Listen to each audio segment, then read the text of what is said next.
就是元旦，有一寡风景所在嘛要正式来公开。其中一个就是花莲这个无啥人知影的风景所在，就伫咧七星潭风景区内底四八高地，有一个战备地道，这是日本军伫第二届世界大战的时用来防美军登陆做的特别乌涂骹的磅空。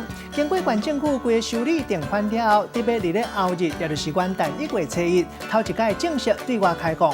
伫这个月23起开放，予大家来预约，民众会当先伫网络报名。有机会来到花莲，亲目睭参观第二届世界大战的历史遗迹。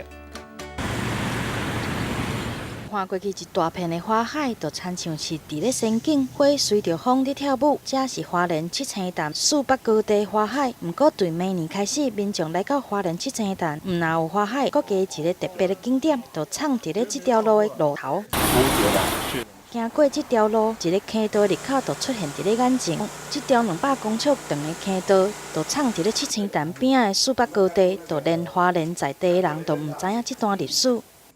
你不知道？不知道。所以你们自己住花莲的，你也不知道说这里有个坑道。不知道，应该会想来。啊，你会想要开放那天，你会想要进去看吗？想啊。从这里到第一个炮台大概有应该是160左右，大概160米。随着这条路行到路头，就会当看到大海。这是伫咧第2次世界大战当中，敌军为着要保护海边的飞行场，防止美军的行动所挖的坑道。